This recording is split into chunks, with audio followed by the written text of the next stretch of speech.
meantime, we're setting up and more people are joining. So we'll start soon. Okay. I will remind you to start the recording just before the lecture, or if you want, I can do the recording. We are already live on YouTube. Yes, for those who for some reason can't see it on Zoom, it's going to be live. It is already live on YouTube, on the YouTube channel of the Department of Land of Israel Studies and Archaeology.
יש פה מישהו שאומר שלא שומעים אותך מספיק טוב. לדעתי שומעים מספיק טוב, זה עניין של האינטרנט. אלו שלא שומעים טוב, זאת אומרת שאין להם אינטרנט מספיק מהיר, וכנראה זה הסיבה שלא שומעים טוב. כי בהקלטה של יוטיוב אחר כך שומעים ממש מצוין.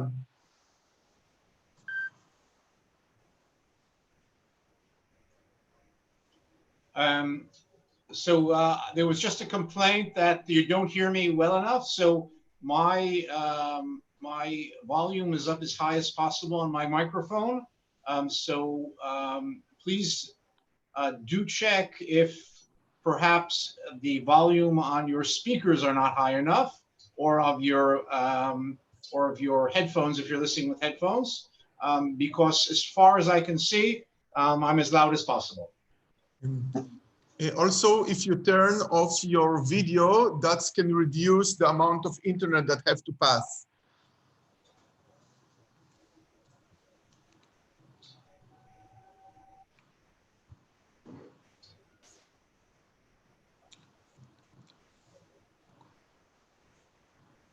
By the way, one of the problems with this new change in the way we lecture through Zoom is that up until now, we didn't have special equipment such as high quality cameras and high quality microphones. So this is something that we have to solve soon, and hopefully this will become a part of our regular educational toolkit. Right now, we're still in the transition between the old world and the new world, which was forced upon us by the coronavirus.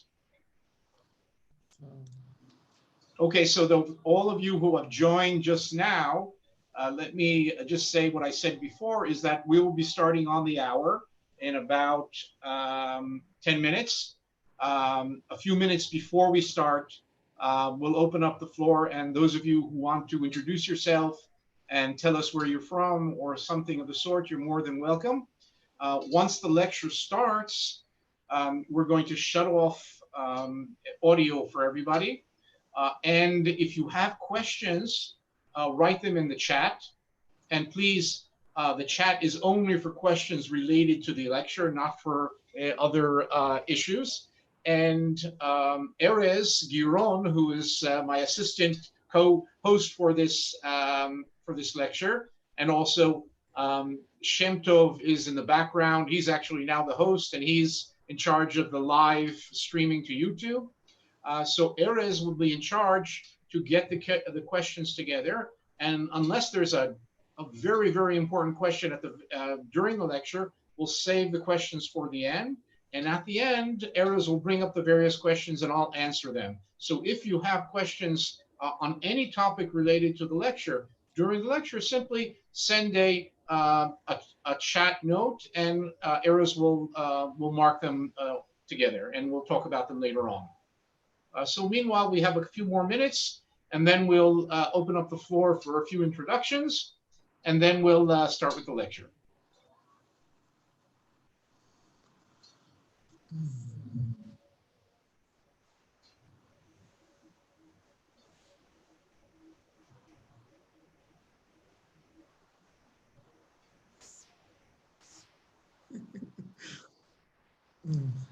In Toronto, it's 17 Celsius. Oh, well, yes, here. Lucky you. Here it's more than twice that. Yeah. I think it's, what is it? It's 35 now in Jerusalem, and it's probably something like 40 in. It was more than 40 in the noon. Wow. Well, there's one good thing about the high temperature that we're having is it's apparently killing away the corona. So it does something good. Yeah.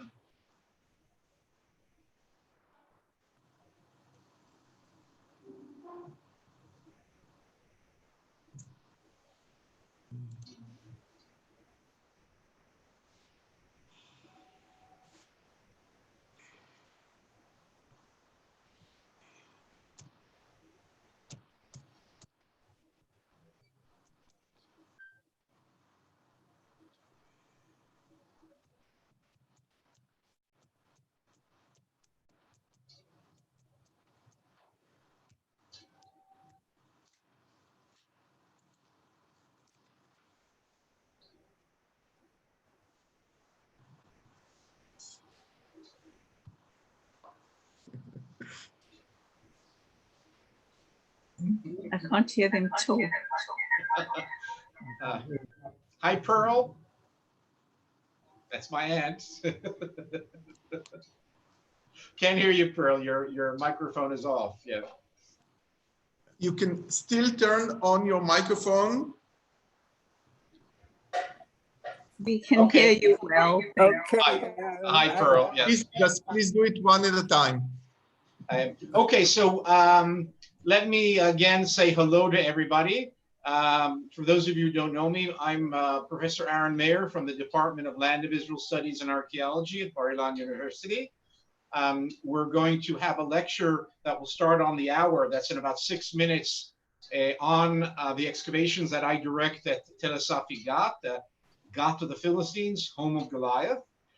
And until the beginning of the lecture in about 5 or 6 minutes, you're more than welcome to open up your videos, open up your microphones, and if you want to introduce yourself, where you're from, and anything else you want to say, this is a good time, because as soon as a lecture starts, we're going to shut down all the microphones, and if you have questions during the lecture, what you do is you simply write them in the chat box, and Erez, the co-host, Erez, say hello, Erez, who is a doctoral student in the department, and he's doing his doctoral thesis on Jerusalem in the Hellenistic period, right? Second Temple. Second Temple period, and he will collect the questions, and at the end, he'll tell me the various questions, and I'll answer them. Of course, if there's something desperate that has to be said in the middle, Erez will tell me as well. Now, do note that in addition to the Zoom lecture, it's also being streamed live on the department YouTube channel.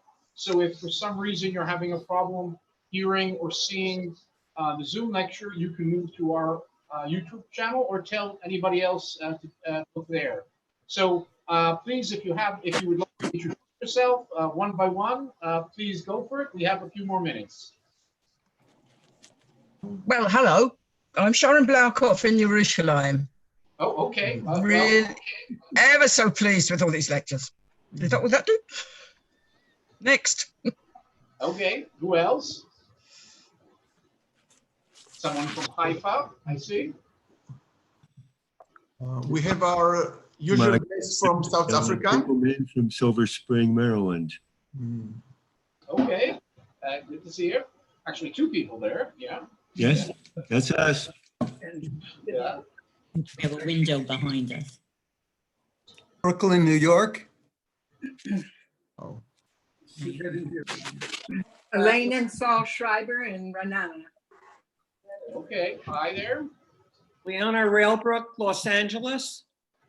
Okay, Cindy from London. London. Okay, we just saw someone from Zurich.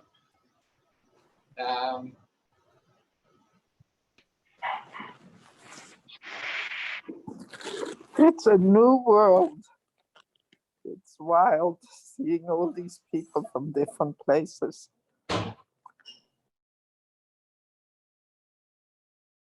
Right now in Oranit in Israel, so.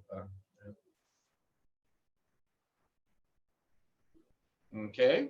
Oh, and here's someone from Singapore. Welcome, and from Brazil. Welcome from Brazil. So we're slowly getting all the various continents of the world. We need a couple of more. Australia. What else do we need? Asia, did we have anybody? Yes, we had Singapore. Oh, there we go. Australia. So we're doing well. Anybody from Antarctica? Good day, mate. London, great. Okay.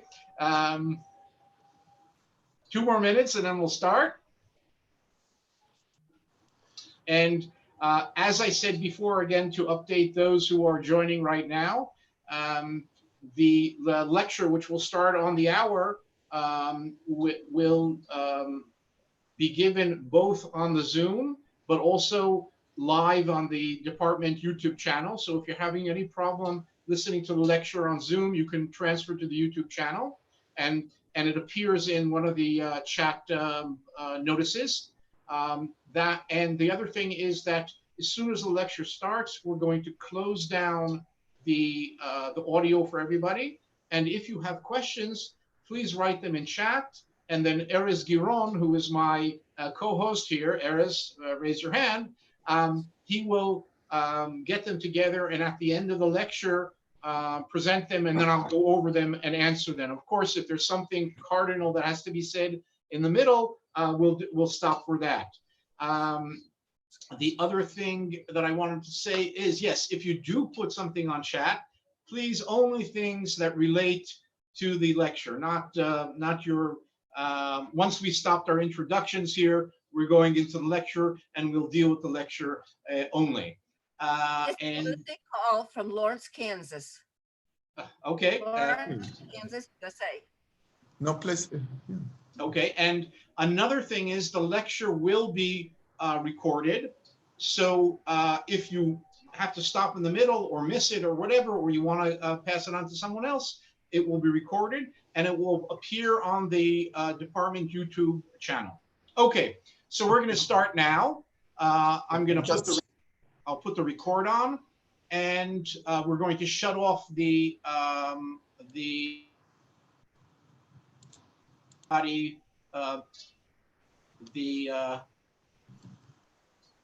okay. Great. Okay, so then let me start the share screen, get to my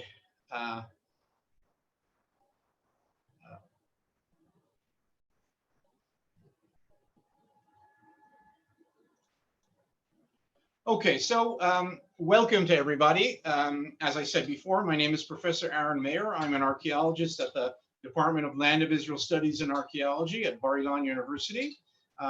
My general topic that I deal with is the archaeology of what we call the biblical period, or the Bronze and Iron Ages. And I've directed the excavations at the site of es-Safi, biblical Philistine Gath, the home of Goliath, according to the Bible, for the last almost 25 years. We were supposed to be out in the field again this summer in late June and July. Unfortunately, this little virus that is making problems nowadays canceled our season as well, but we hope to be in the field again next year in 2021. And let me say that anything, if you want to find more information about the project, read more about the various publications and keep updated, and eventually, of course, join the team and sign up, please go to the website, which is gath.wordpress.com, and there you can find additional information. And by the way, just before, about an hour ago, I put up on the site that just by chance this evening the Jerusalem Chamber Orchestra is playing David's Battle and Victory oratorio. So if you want to have the musical continuation of this lecture in about 2 hours, go to the Jerusalem Chamber Orchestra website. Okay, so let's start. So Tel es-Safi is one of the largest sites from the pre-classical periods, meaning the periods before the Hellenistic and Roman periods in the land of Israel. It's situated on the border between the southern coastal plain, what we would call in biblical terminology Philistia, that's the region between Tel Aviv and Gaza, around over here, and the area that we call the Judean foothills. Those are the low hills that are after the area of the coastal plain before you reach the central hills. That's the area of Jerusalem, Hebron, Ramallah, etc.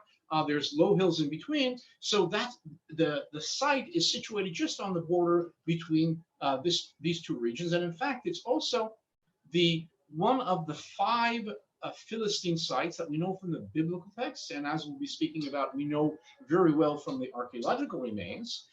And it's the closest of the Philistine sites to the Judean Israelite areas during the First Temple period, during the Iron Age. And that's why it's very, very important for the interface between the Philistines and the Judites and Israelites. And we'll talk about this soon. As some of you may have already heard my general lecture on the Philistines 2 days ago, I'll be expanding on some aspects that I spoke about in that lecture. But on the other hand, some of the general aspects on the Philistines, if you want to expand on them, I recommend that you go to the lecture from 2 days ago and you'll get some more information. Now, before we go on, I want to give you a very cool 3D tour of the site. This 3D tour of the site was made by combining thousands of aerial photos that were taken by a drone, wrapping them together, and a student of mine, Noam Ben David, did this expertly, and it produces an extraordinary view of the tell. And here you can see, if I stop it for a second, this is the tell with the upper part of the tell, the upper city, the summit of the site, the excavation area called Area F. This is the ruins of the modern day village, Arab village, which was abandoned in 1948. And here we see the lower city. And if we continue, we're flying over, imaginary flying over the site. This is the eastern side of the site, which we'll see in a moment on plan. And here are the excavation areas on the eastern side, Area A and Area E, which we'll be talking about in a moment. And here you can see very clearly the crescent-shaped upper tell right over here, and the extensive lower city, which we'll be speaking about soon, where we have very, very impressive remains from the Iron Age, from the Philistine phases of the city.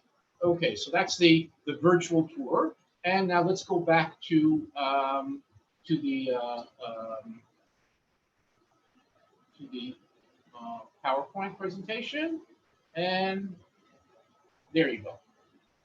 Okay, so here's an aerial photo taken in 1945 by the Royal Air Force of the site, and you can see here the crescent shape of the upper tell, the still standing houses of the Arab village Tel es-Safi, which was abandoned in 1948 during the Israel War of Independence, the lower city which is over here, we'll talk about soon.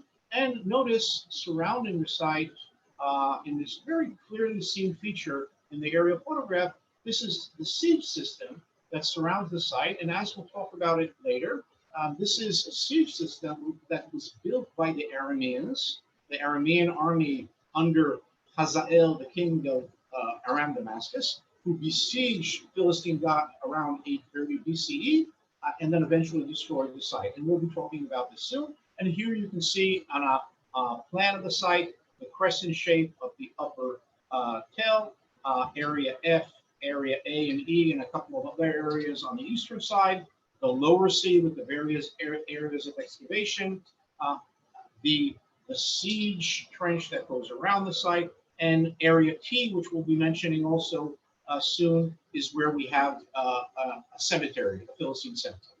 So let's go on. Now, just to give you a quick review of what's happening on the site in the various periods.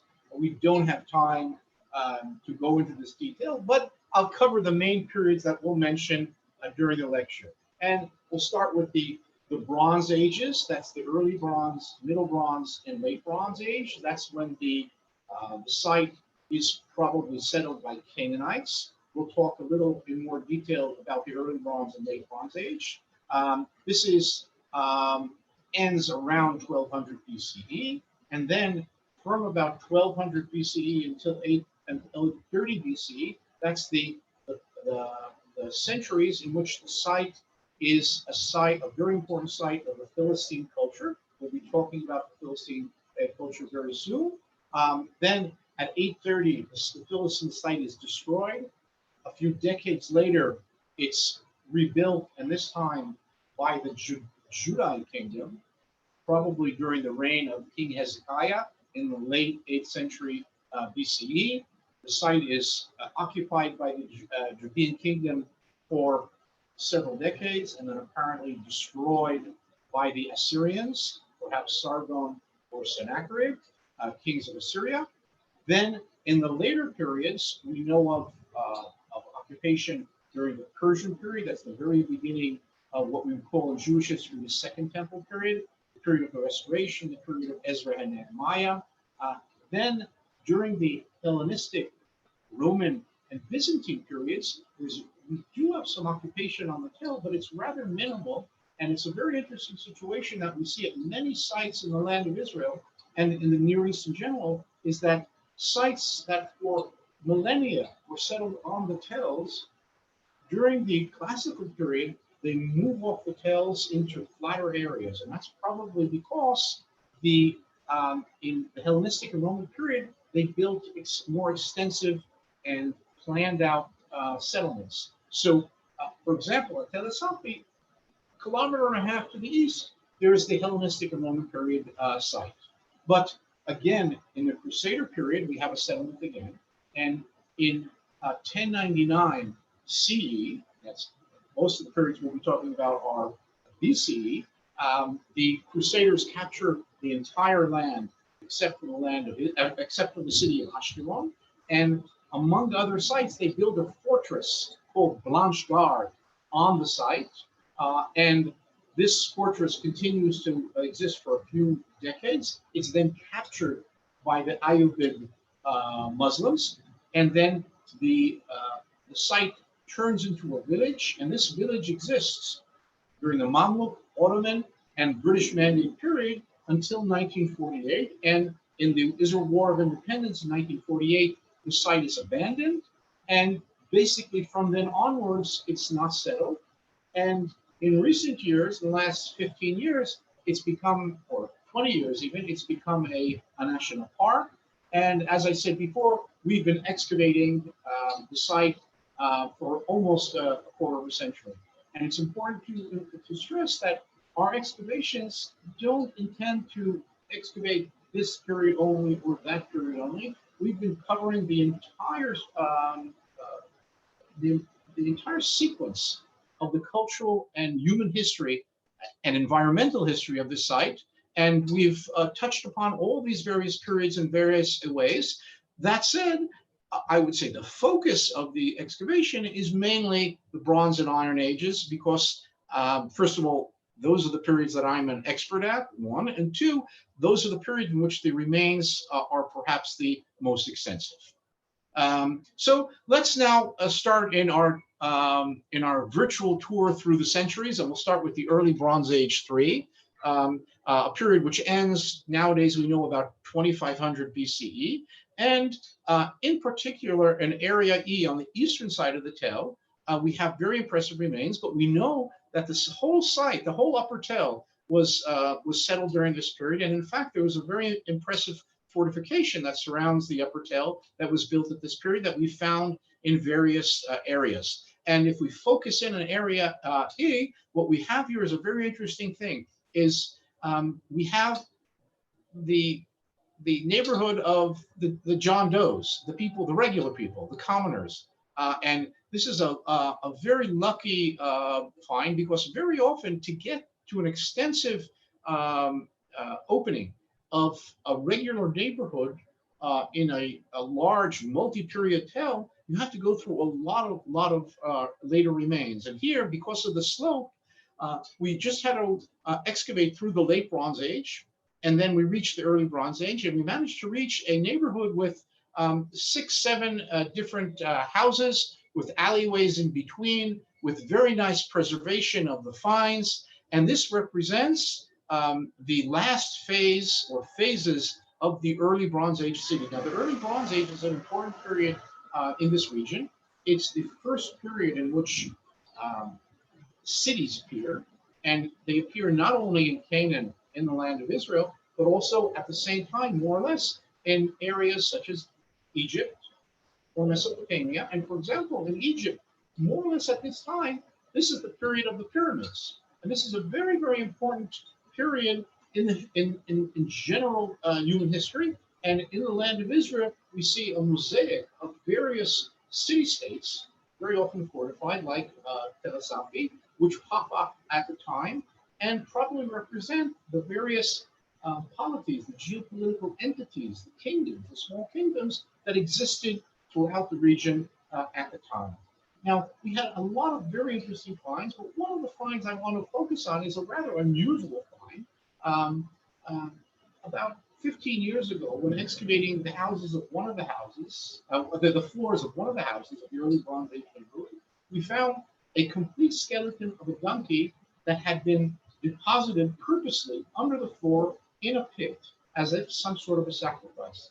Since then, in the same neighborhood, we found more than 5 other depositions of donkeys underneath the floors of the houses. Now, this is very unusual for several reasons. First of all, who wants to live with a dead donkey under their floor? It probably stinks, but that's what they did, and it's probably some sort of a ritual, perhaps a ritual when you rebuild a house or found a house, you place a donkey underneath. And very interestingly, the negative image of donkeys that we have today is very much not so in the antiquity. A donkey was considered an important and prestige related animal in many ancient cultures. And for example, the traditions that the Messiah will come riding on a donkey are connected to that. And another very interesting thing is that we conducted isotopic analysis of the teeth of some of the donkeys. And one of the things that came out is that at least one of the donkeys, perhaps 2, was originally born in Egypt, and during its lifetime was brought from Egypt to Canaan, and only then was it buried as a ritual deposit in these houses at the Gath, early Bronze Age Gath. And this is just a very brief explanation of how we use isotopic analysis, in this case strontium, because animals eat plants which take up the isotopes from the bedrock, and this gives us an ability to understand the various stages in an animal's life or in a human's life, where he lived, because every area has a different isotopic signature. Okay, let's move on, and we're zooming through the chronological timeline. And we'll move on to the Late Bronze Age, which is roughly between 1550 and 1200 BCE. And at that time, Gath, the city of Gath, is one of the important cities in Canaan. And it's a city-state. And one of our most important sources of information on Late Bronze Age Canaan in general, and Gath in particular, are a collection of letters written in Akkadian, in cuneiform, that were found in the capital of Egypt in the mid-14th century BCE, El Amarna. And there we have a whole group of letters from all kinds of people, including a bunch of kings from Canaan, including the king of Gath, who at least one of them was named Shawadata. And so we know the name of Shawadata and perhaps also another king from Gath in the 14th century. And we can build from this in relationship to the other side that Gath, Late Bronze Age Gath, Late Bronze Age es-Safi, was an important site. And when we go to the excavations of the site, we have some very nice finds. This is, for example, a plan and a reconstruction of a very large house, apparently belonging to someone who was relatively rich compared to other people. That dates to the Late Bronze Age. And this is a type of building that we have at other sites in the region at the time. Here are examples of finds from the Late Bronze Age that were found in the various areas where we reached the Late Bronze Age in es-Safi. For example, this is a very interesting phenomenon that we have in the Late Bronze Age and the early Iron Age, is that when you build a building, you put in a foundation deposit comprised of a couple of lamps and bowls, very often completely unused ones. And this was some sort of ritual to ensure that the house existed in peace. If you want, similar to the Jewish thing that you put on the door, and the mezuzah, excuse me, a senior moment there, and which gives a blessing to the people of the house. So now, one of the interesting questions is, was the Late Bronze Age city of Gath destroyed at the very end of the Late Bronze Age? Why? Because the next stage is the appearance of the Philistine culture. And one of the big questions about the Philistine culture is, were the Philistines a group that landed in Canaan, as I spoke about 2 days ago, and did they capture all the Canaanite cities and destroy them? Or did they land and mingle with the local Canaanites and at most destroy the elite structures in these various sites? And from our excavations at es-Safi, we don't have clear evidence of an extensive destruction of the site at the end of the Late Bronze Age. Rather, 1 or 2 buildings seem to be destroyed. So that might, again, connect to this idea that the Philistines, when they arrived, didn't destroy all the Canaanite sites, but rather settled down and perhaps became the leaders of these sites, but they didn't destroy them completely in an utter destruction of the Canaanite culture. So let's move on to from the Late Bronze Age to the Iron Age. And the transition between the Late Bronze Age and the Iron Age is somewhere around 1200 BCE. Now, it's important to stress that this is not an overnight event. It's not the 31st of December 1200, everything was Late Bronze Age, and on the 1st of January 1199, everybody moved to Iron Age. Rather, it's a process that goes on for a century and a half at least. And what happens in this process is we see the slow collapse and decay and change of the world order of the Late Bronze Age, with empires and Egypt and Hittite Empire and other elements, and international trade of extensive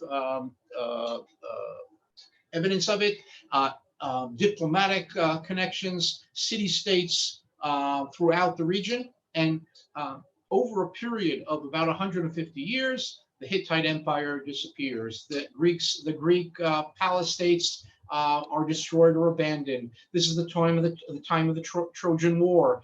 The Egyptian control of Canaan during the Late Bronze Age slowly is weakened until towards the end of the 12th century, the Egyptians withdraw completely from Canaan.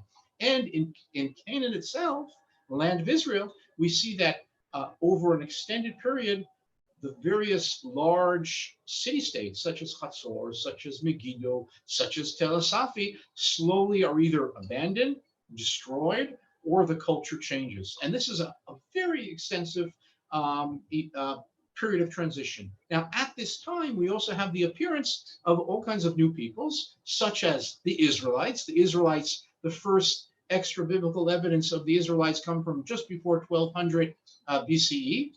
The Arameans appear at the time, and also we start to hear already in the 13th century of the appearance of various groups who the Egyptians call the peoples coming from the islands of the sea, the people that we call the sea peoples, and among them, among the sea peoples, the Philistines. And the best and most nicely illustrated evidence for the early appearance of the Philistines comes from the temple, the mortuary temple of Ramses III, a king of the beginning of the 20th dynasty in Egypt, at the very beginning of the 12th century, around 1180 or so. And on his temple, on the walls, in beautiful reliefs, he depicts all kinds of things that, at least whether they happened or he wants us to think they happened, but among other things, he depicts a land battle that you can see over here, and a sea battle in which Ramses III, which is standing over here, and his army and navy fight against this amalgamation of sea peoples, and among them we have the Philistines. And this is perhaps the starting point from which we can start talking about the appearance of the sea peoples in general, and the Philistines in particular in the land of Israel. And when we go to the map of the land of Israel, we can see that in the very early Iron Age, in the area of the southern coastal plain, the area of Philistia, we have 5 Philistine cities, and we know them archaeologically: Ashdod, Ashkelon, and Gaza along the coast, and Ekron and Safi or Gath inland. This is the original appearance of the Philistine culture. With time, during the Iron One, they expand to the north and to the west and to the south. And at the same time, in the central hills, in what we call in modern terminology, either Judea and Samaria or the West Bank or the Central Hills, that's where the early Israelite culture starts appearing. So basically, at the same time as the appearance of the Philistines, you have the appearance of the early Israelites. And it's important to note that most of what we know about the Philistines, except from archaeology, comes from the biblical text. And in the biblical text, we all know the stories about the Philistines, which are mainly stories of confrontation, such as David and Goliath, Samson, and the various stories and ongoing interactions, most of them as enemies. But in addition to that, you have interactions that show that they were neighbors. And it's important to remember that the depictions of the Philistines, which were written by the Israelites, whether towards the end of the Iron Age or even after the Iron Age, are describing the Philistines from the Israelite perspective. So one of the important aspects of the archaeological excavations of Philistine sites is it enables us to get some, if you want to, color or flesh on the bones to add to the biblical story and the biblical ideological viewpoint of the Philistines and from the Philistine side. And when we start seeing the Philistines arriving, we can see that the Philistines, on the one hand, have a very, very foreign culture with a lot of influence from various cultures abroad. We used to think that they were mainly Greek, early Greek, but we now know that they're a Mediterranean salad composed of various groups from various parts of the Mediterranean who settle in the southern coastal plain and settle along with local Canaanites. And this amalgamation of various cultures and this entangled culture creates what we know as the Philistine culture. And the remains at Tel es-Safi give us a beautiful view of the development of the Philistine culture from around 1200, the beginning of the Philistine culture, until 830. At 830 BCE, the site is destroyed.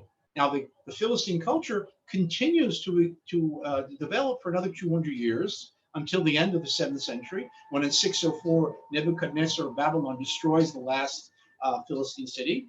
But at least between 1200 and 830, about 400 years, we have a beautiful sequence of the Philistine culture. And here you could, for example, see the various phases of the development of the Philistine pottery, each phase representing a different chronological phase in the development of the Philistine culture.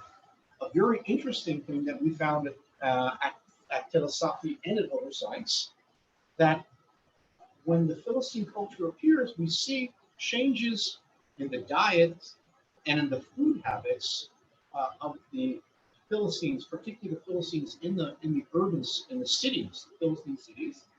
And for example, we see an abrupt rise in the amount of pig bones and dog bones at the sites. And this is very interesting because at sites that are Canaanite or sites that are Israelite at the time, there is much less consumption of pig meat and dog meat.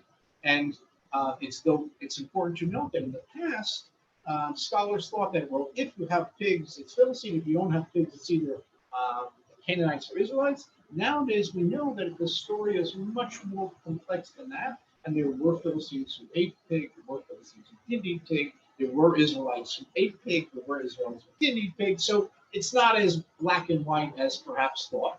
An interesting thing that we found, and this is an example of the modern side of modern archaeological research, is that we did a DNA study of the pig bones from the land of Israel throughout various periods. And one of the things that we were able to show that the pigs with a European haplotype, a European genetic signature, appear in Canaan at the time of the arrival of the Philistines. And this is very interesting. It means that some of the Philistines who came from Europe, that means the area of modern-day Greece, whether they came by ship or they came by land, or perhaps by boat, they brought with them squealing pigs in the ships. And this is something that, by the way, we know that very often people moving by ship have pigs in the ships. Why? Because the pigs eat all the garbage. They eat anything, and in the end, you can eat them. So this is, and probably these pigs arrived, then they escaped out, and till today, the haplotype of pigs in Israel is similar to that of Southern Europe, and not to the pigs in, for example, Iraq and Turkey. And this occurred when the Philistines arrived. And the same thing we can see with the plants, that when the Philistine culture appears, we can see the appearance of new types of plants that are not common in the land of Israel up to that point. Or another possibility is the Philistines started utilizing plants that existed in the land of Israel but were not utilized by people up to land. So, and we see this change in the diet, but perhaps also in the farming practices that comes from this. And it's important to say that these plants don't come only from Greece, but they come from various regions in the Near East. Again, an indication that the people were coming from not one place, but from all kinds of places and joined together into the Philistine culture. Now, as in many sites, one of the nicest things to find is evidence of cult. And we've been fortunate at es-Safi to find at least 2 temples in various areas, in various parts of the tale. One of the temples was found, what's marked here in blue, in Area A on the upper eastern part of the city.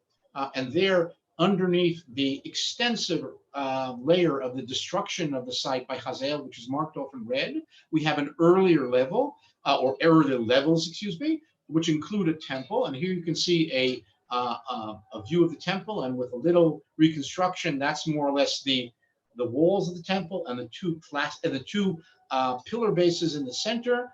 And this is very interesting. We have at least 2 Philistine temples which have pillar bases in the center, pillars in the center, which of course reminds us a bit of the story of Samson, who knocks down the pillars of the Philistine temple in Gaza. Now, this is not the Philistine temple that Samson knocked down. This doesn't even tell us that the Philistines, the story of Samson and the temple of Gaza even happened. But what it does tell us, perhaps, is that the image of what a Philistine temple was known to the person writing the story. So this is a very interesting aspect of this find. Another interesting aspect is right next to the temple, we found remains of a metal production area. And as I spoke about in the last lecture, metal production and production of other various objects is very, very often found next to a temple because you need objects in the temple, so you have an area to produce them. And this is also very interesting because it tells us that the Philistines were making metal. And we know the story in the book of Samuel that supposedly the Philistines had a monopoly on metal production, which is not true because many Israelite sites have metal as well. But here and in another part of the site, we have evidence of the importance of metal production at the time at es-Safi in the 10th and 9th century BCE. Now, as I explained 2 days ago, one of the big questions in Philistine research is where and how did the Philistines bury their dead? And as I always stress, there's one thing that's for sure that we can be 100% sure, that the Philistines died. We know that without any doubt. The problem is that up until now, until very recently, at the major Philistine sites, there weren't cemeteries. And just in recent years, we found evidence of a cemetery at Gath, and they found evidence of a cemetery at Ashkelon, and perhaps another cemetery at a site called Tel Aren. And the picture is getting much more interesting and much more developed. And we excavated a tomb at es-Safi with some very, very interesting remains. Unfortunately, there are apparently quite a few tombs in the cemetery. So far, we've only excavated one of them. It was partially robbed, but nevertheless, we had some great finds. And the finds, in addition to the pottery, the figurines, the amulets, etc., there was human remains, and from the human remains, we could study about their genetics, their isotopic analysis, what they ate, what their health was, etc. We had a very nice picture of what's going on, and hopefully we'll expand the excavation of the cemetery in the future. And as I said 2 days ago, one of the most promising directions in the research on the Philistines in the next, I would say, decade or so, is the excavation of more cemeteries of the Philistines and the application of cutting-edge modern archaeological techniques in the analysis. And I think this will give us a real breakthrough in understanding who the Philistines were, what they ate, what their health was, what their relationship with their surroundings, and all kinds of related issues. Now, the Philistines, at least part of them, came from areas far away from the Levant, areas which probably people there spoke languages which are not Semitic languages. And for many, many years, based on the biblical text and names such as Goliath and Achish, king of Gath, or terms such as Aren, the leaders of the Philistines, it was thought that the Philistines spoke a Greek-like Indo-European language. And in fact, they also try to find evidence of the inscriptions. And unfortunately, inscriptions in non-alphabetic writing systems. Unfortunately, we haven't found those. But what we did find at es-Safi is a small sherd. It's all about this big, which on it, it has a very archaic alphabetic writing. And here it's written out, 2 names. And these 2 names are not Semitic names, but Indo-European names. And in fact, they're somewhat similar to the name Goliath. It's not the name Goliath, but it's a name that comes from the same general pool of Indo-European names that we know from other Indo-European languages, such as Greek, Hittite, Luwian, etc. Now, this is very interesting because, first of all, it tells us something about the inhabitants of Gath at the time. It tells us that the Philistines, within 200 years, perhaps, of their arrival, started writing and took use of and started using the local alphabetic script, and they didn't bring with them another writing system from where they came from. And the other, of course, interesting thing is the similarity to Goliath. Now, this doesn't, as I always say, this was not Goliath's cereal bowl. It doesn't prove or disprove whether there was a Goliath, but it tells us that at Gath at the time, there were people who came from the same linguistic background as we would expect if we had people by the name of Goliath. And this is very, very interesting. And it's, in fact, the earliest decipherable Philistine text. But perhaps the most interesting aspect that we found at the site, wherever we excavated, and this goes on the upper tail and the lower tail, wherever we excavated, we found evidence of this complete destruction of the site around 830 BC, the late 9th century BC. And wherever we go, we found houses that were burnt down and collapsed with the skeletons of people who were killed in the destruction, with hundreds of finds, etc. And all of this is connected, apparently, to the conquest of Philistine Gath by Hazael, the king of around Damascus, around 830 BC. And this is an event which is apparently very briefly mentioned in 2 Kings 12, verse either 17 or 18, depending on what version of the Bible you're reading. And this is a very interesting thing because it's half a verse, and then it goes on to tell what happened with Hazael. He goes to Jerusalem, and Jehoram, the king of Judah, gives him the temple treasure, and he leaves Jerusalem. And this is fantastic because Philistine Gath in the 10th and 9th century, up to this destruction, was the largest and most important Philistine city, and probably the largest and most important city in the entire Levant, the biggest and most important city kingdom at the time. We have evidence of a large fortified city. We have evidence of international trade, etc. So the destruction of this city was a major event in the history of the land of Israel in the late 9th century. And since it didn't really interest the biblical writer, he mentions it briefly in half a verse, just in passing. And so it's a very nice example of the focus of the biblical historiography. So here you can see one of the areas of excavation, area A, and the red lines represent the finds, the houses from this destruction by Hazael. And here you can see examples of the fantastic destruction remains that we have. And in fact, we excavated house after house after house with hundreds of remains, very often vessels which they look as if they came out of the potter's workshop the day before. And it gives us a view, a frozen moment in time, sort of like a Pompeii-like event, not by an earthquake, not by a volcano, but by a destruction, in which we can see what people ate, how they ate, what type of storage vessels, what type of service, what type of cultic vessels, everything that they had in their houses. And this is really a unique situation. And what's unique about it is that many parts of the town were not settled afterwards. And after the destruction, the remains were just left in place. So in many cases, when we started excavating right below surface in relatively good preservation, we find the remains of this destruction. And very interestingly, the destruction was so complete, the site of Gath was so completely destroyed that it was never settled again, and the Philistine city ceases to exist from this point onwards.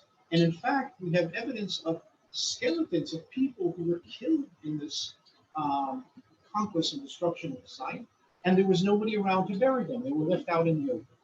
Here, by the way, we can find a collection of various vessels of various types, and this is a vessel which is very, very interesting because from within this vessel, we recently managed to find ancient yeast, and we managed to rejuvenate this yeast and to recreate ancient Philistine beer. And it was very tasty, by the way. The Philistines chose yeast well because this is in fact the same exact yeast that we use until today in modern in most modern beers. And this was a great example of what you can do with the past. Now, in the lower city, we spoke about the upper city over here, where we had various excavation areas with the various finds. We have an extensive lower city, and this lower city is settled only in the Iron Age 1 and 2A. That means when the Philistines ran the city. And this means that when the Philistines were in Gath, the city expanded from, let's say, 17 hectare, 170 dunam, or something like that, to about 3 times that size, to about 450, 500 dunam. And it turned it into the largest city in Philistia at the time, and probably the largest city in the entire southern Levant at the time. And this is a large fortified city. We have evidence of very impressive fortifications. And the nicest thing about the lower city is that after the destruction of Philistine Gath, the site of Tel es-Safi continues to be settled, but only in the upper city. So when we excavate in the lower city, right below surface, and sometimes on surface, we find the remains of the houses that were destroyed by Hazael in 830. So we have an opportunity here to excavate extensive remains of the city, but the remains are so extensive that unfortunately we can't excavate it all.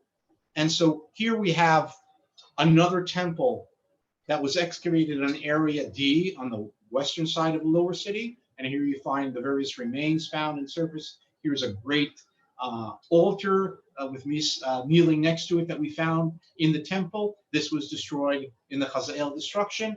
And then when we look at the various other excavation areas, you can see that they're situated quite a distance from each other. And the truth is, even if I had unlimited time, unlimited manpower, unlimited financial resources, and I can assure you I don't have any of the three, we couldn't excavate all this lower city. It's too large. And because of that, we started using remote sensing. And remote sensing, such as this method called magnetometry, or another one is ground penetrating radar, this enables us to give us a view of what's right below surface. And using the magnetometry, you can, one, find areas that are worthwhile to excavate. And once you've excavated, connect between the lines and the finds that you find in the excavated areas through the unexcavated areas. And based on the magnetometry that we did here, and this is the magnetometry placed on an aerial photograph, and you can see here the white and dark lines that you see over here. For example, you can see here very nicely, there's a series of houses with alleyways in between them. And then we went and excavated right over here and right over here because of these very clear features. You can see here area Y and area M, and we'll get to them in a moment. And we found all kinds of beautiful remains from the lower city. Now, going back to the western side, we have a very interesting fortification and gate. And here, this is a gate which is situated right next to a water well. This is probably the water gate of the city. The entrance is something like this. And the preservation here is really unusual. And the reason being is that right before the destruction of the city by Hazael, when the city was besieged, we'll see in a moment the siege system, the defenders of Gath decided that they want to expand and broaden the fortification in this area. So they took all the houses that existed here, emptied them out of their contents, and filled them in with earth. And so because of that, the brick walls of these houses exist until today when we excavated. And what was fantastic is we found a doorway standing more than 2 meters high. That's more than my height in one of these walls. And hopefully next season we're out there, we'll excavate through this doorway.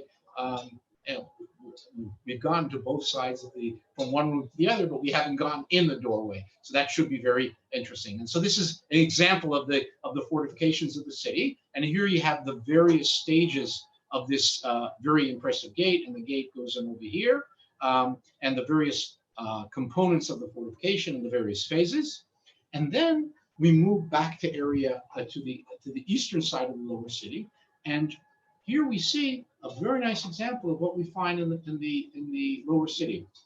Right below surface, we find evidence of the last city of Gath that was destroyed by Hazael in 830. And you can see here a house and an olive press and other features right over here. And right below it, right over here, we found evidence of an enormous fortification. And this fortification dates to before the 9th century. This is 11th or 10th century BCE. And here we can show, based on the very impressive fortifications we found here and in the gate we saw a moment ago, that the site of Gath, Philistine Gath, was a major fortified city already in the Iron One. That means not only in the 10th and 9th century, right before the destruction by Hazael, but Gath was a large fortified and perhaps the biggest of the cities in Philistia already at an earlier stage. And here you can see the fortification, which continues this way and goes on towards the gate. We have another area, perhaps hint of another gate, we're not sure yet. And in area M, based on the results of the magnetometry, we started excavating, and we excavated several houses, and each house has an olive press in it, and there's apparently an alleyway next to it. And the finds in these houses were simply astounding. Right below surface, we found complete vessels, and you can see here the smiling excavators. There's nothing, having done this for close to a quarter of a century, there is nothing more exhilarating than pulling out a 3,000-year-old complete vessel. And here you can see a juglet and some other vessels and some loom weights coming out and the various installations coming. And here you can see literally complete vessels as they're being excavated. And this is these are vessels from 2,800 years ago, and you're just 20 centimeters below surface. And look at this. Here's a jar which is complete, save for the broken handle. And here they're taking the jar out, wrapped up like a little baby. So this is a very nice example of the extraordinary, extensive and impressive preservation of the remains of the destruction of Hazael at Gath. Now, what brought about this destruction is the conquest. But how did Hazael conquer the city? We know this from the siege system, which we found surrounding the city. This was first found in an aerial photograph, and subsequently we excavated portions of the siege system. And it's an extensive siege system, the earliest known in the world, by the way, more than 2 kilometers long. It must have taken several months to build, all done in the midst of a battle. And after an extended siege, when the people of the city were hungry and thirsty and dying of sicknesses, etc., the Aramean forces attacked the city and clearly managed to break in and then destroy the city comprehensively. And that was the end of the city. And here you can see a reconstruction of one of the sections of the siege trench. Here you can see the tell looking towards the west, and this is the siege trench, the burn that was created, one of the towers that we found, and these are the Arameans besieging the site, and these represent perhaps the Gittites, the people of Gath, who are trying to attack the besiegers, as we know, unsuccessfully, because in the end the city was destroyed. Now, after the destruction of Gath, the history of the city doesn't end. It just becomes smaller. It's never a Philistine city again. But we have several interesting phases. One very interesting phase is a few decades after the destruction of the city by Hazael. We have evidence, and that's the 9th century destruction level. Then we have evidence of mud brick walls that collapsed. And they collapsed a few years after the destruction. And we know this because there was wind-blown sediments between the fallen bricks and the destruction and the 9th century destruction.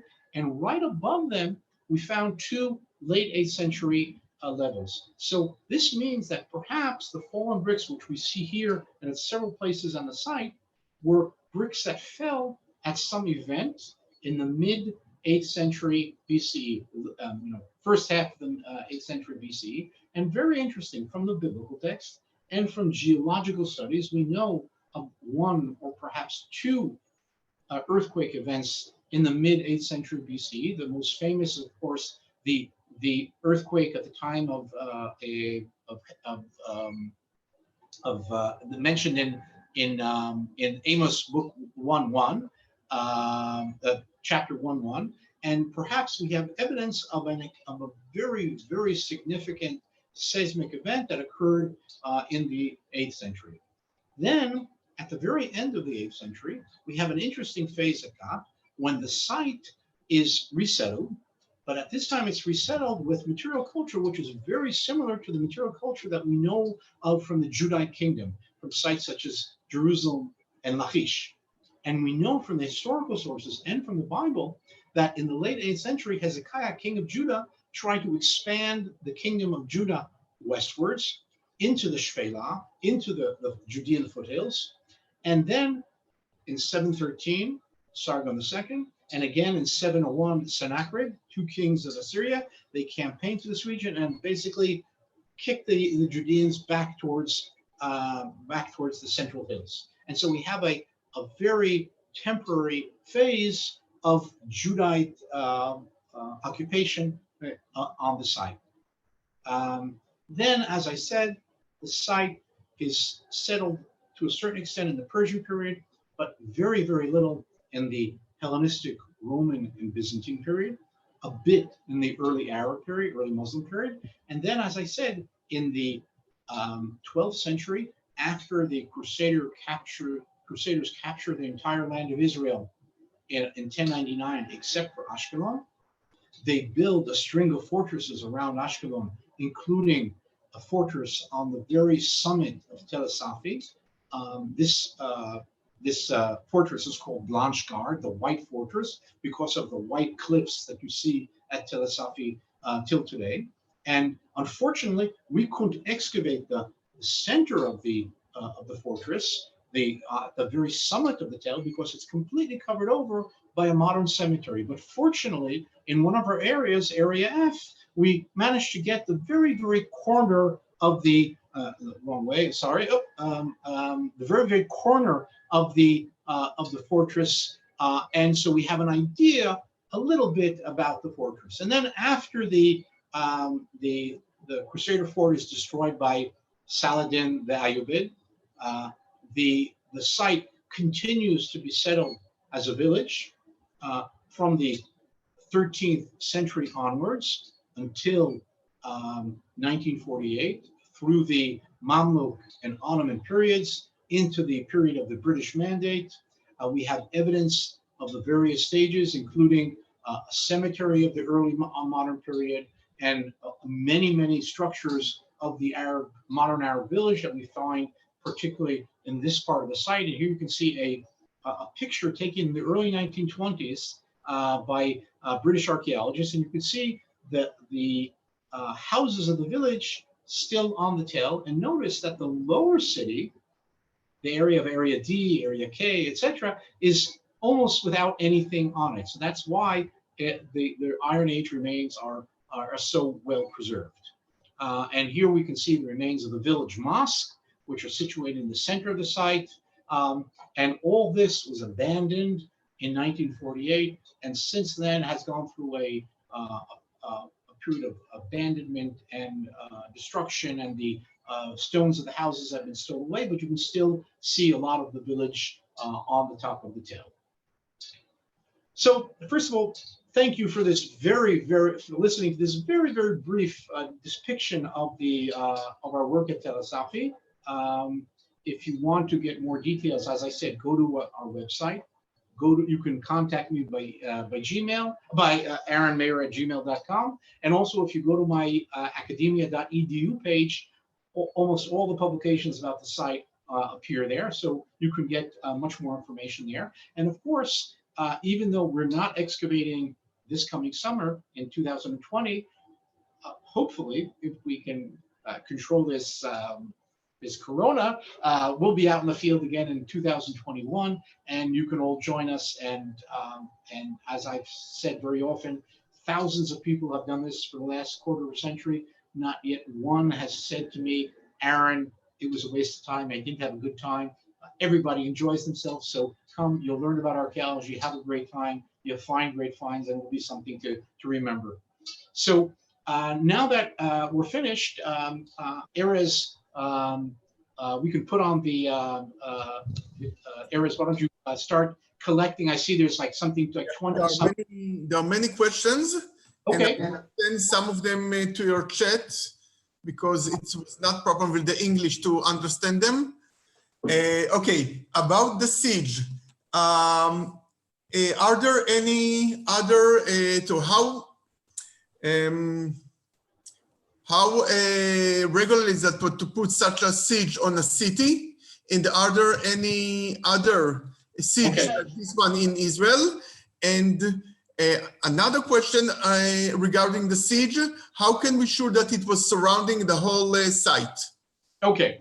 So both are excellent questions. We have evidence of large-scale sieges in many periods. It's mentioned in textual sources already from the Bronze Age. We have Iron Age evidence. For example, the siege of es-Safi by the Arameans. There is an Assyrian siege of Lachish in 701. We know the Roman siege of Masada, and we know of other sieges, whether from textual sources or from archaeological remains. It's a method that's been used from antiquity, and in fact, until modern times, to conquer a city or to conquer a fortified complex when the people, when the defenders don't give up. And now, if you can storm the city and conquer it quickly, that's easiest, but very often that's not possible, so that's why they have it. And as far as how do we know that the siege surrounded the entire site, we found the actual trench on the eastern, southern, and western side, and on the northern side, they connected up to the natural trench of the riverbed of the valley, and they didn't have to excavate an enormous trench on the northern side. They simply positioned their lines right on the other side of the valley of the riverbed, and then they can close in the trench from all sides. Okay, next question, Erez. Okay. There was a question by an Israeli tour guide who asked, why are the sites at the Shfela, Gezer, Gath, Bet Shemesh, etc., don't get that much attention and money like other sites like Qumran or Masada? Well, first of all those sites that you mentioned, I mean, Gezer and es-Safi are national parks, and they have signs, they have trails, etc. And so you can visit them and you can get explanations. And Gath is now in the process of being developed further, and hopefully we'll reconstruct the area of the gate, and there will be more audiovisual points in the future. But there are sites which are, let's put it, say, sexier. Masada, Megiddo, the end of time, are much more sexier for tourists. And hopefully, with the excavations, with the significance, and the slow but sure development of the site and the national park, more people will come. That said, I agree. I think people should come more to the Shfela. It's one of the nicest parts of Israel, and it has some of the greatest sites in Israel, including es-Safi. Next question.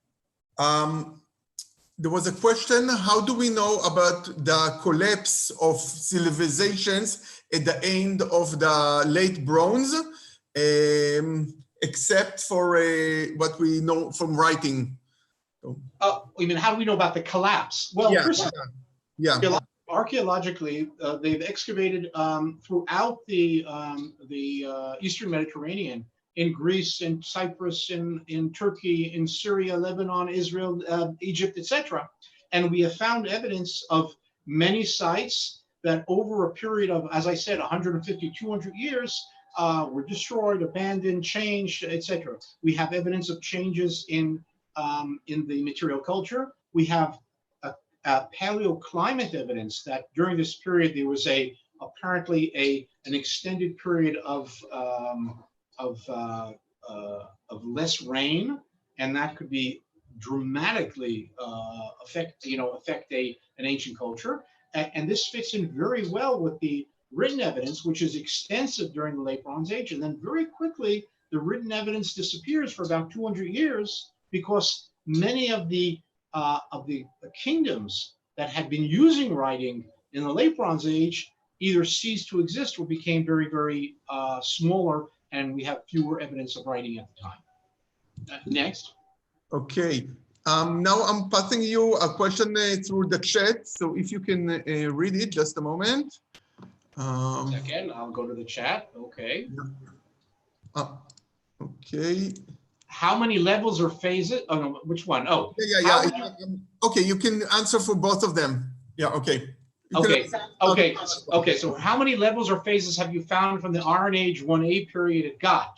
Well, this is Michael Banya. He's more of a professional archaeologist.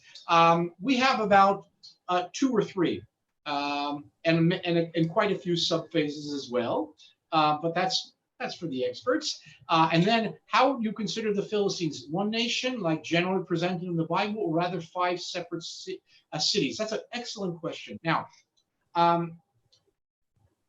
most people in antiquity, if you would ask them who they were, they wouldn't identify themselves as I'm an Israelite, I'm a Philistine, I'm a Assyrian, etc. Most often, they would identify themselves as I'm the member of this tribe or the inhabitant of this city. For example, when the Philistines are exiled by the Babylonians to Mesopotamia, and for about 150, 200 years, we still have a few documents which mention the Philistines who have been exiled to Babylon. They're mentioned as the person of Ashkelon, the person of Gaza. They're not mentioned as a Philistine. So now it could very well be that the Philistines had some overall group identity of some sort, but I would assume, and based on what we do know, that they probably, more than anything else, saw themselves as the inhabitants of this city, that city, or one of the 5 various Philistine cities. Next question. Okay, I'm going to pass you the next question also in the chat. Okay. Okay, so. Okay, so last time you said in the Philistine sites we found writing. Oh, no, 1 second, hold on. It feels like we found writings only in royal locations, but not poor family. How about that? Well, we found one royal inscription at the Philistine site of Ekron at the very end of the Iron Age. We don't have other royal, or we may have a very small one, an addition at Ekron, but we don't have a large royal inscription at the other sites. I would love to find one at Gath. Unfortunately, we don't have one. But what we do have at Gath is we have about 10 very small inscriptions from the Iron Age, late Iron 1 and Iron 2A, which is more than any other site in the land of Israel except the site of Tel Rehov in the Beit Shan Valley. And the fact that these 2 sites, Gath and Rehov, have more inscriptions than anybody else might be an indication of the importance and status of these 2 sites, both as important kingdoms, but also perhaps as of sort of hubs of trade at the time. Okay, now, next question, is that possible? If there were other sea people in the land of Israel. Okay. For many years, people have tried to identify other groups of sea peoples along the northern coast of Israel. Now, most of the attempts to identify them are very problematic at best. And it could be that even if there were other groups of sea peoples who did land along the different parts of the northern coast of Canaan, were very quickly assimilated into the local inhabitants, and they didn't develop a unique culture as the Philistines did. In recent years, scholars working in the Amuk Valley on the border between Turkey and Syria, in the northern Syrian coast, have found a few sites where there's evidence of sites of the early Iron Age, which have also Aegean-related material culture. And it's been suggested by some that those are the northern Philistines. I don't think they're the northern Philistines. I think they're another one of the examples of the changes occurring in the Eastern Mediterranean in the transition between the late Bronze Age and the Iron Age, including migration of people who have connections with the Aegean culture. What's this? And Michael again, I read early news concerning a change in the orientation of the building in the lower city of Gath. There does seem to be a change in orientation of the city in the lower city between the Iron 1 and the Iron 2A. That the direction of the buildings does change, and we don't know exactly why and what's the reason for this. Any other questions? Okay, I think that's about it. Okay, so then let me just finish up and say that in addition to the excavation that I talked about and invited to come to, Bar-Ilan University has also an international program for MA students and for PhD students. And if any of you are interested in conducting your studies in English at Bar-Ilan University, you should contact us and look into the possibility of conducting your studies. And the program at Bar-Ilan University in the Department of Land of Israel Studies and Archaeology is very unique, because on the one hand, we study archaeology, we also study history, but we study the entire spectrum of the history of the land of Israel from prehistory till modern times. And it includes both excavations, as you can see here, but also a lot of field trips, as you can see in back of me, the field trip going on right over there.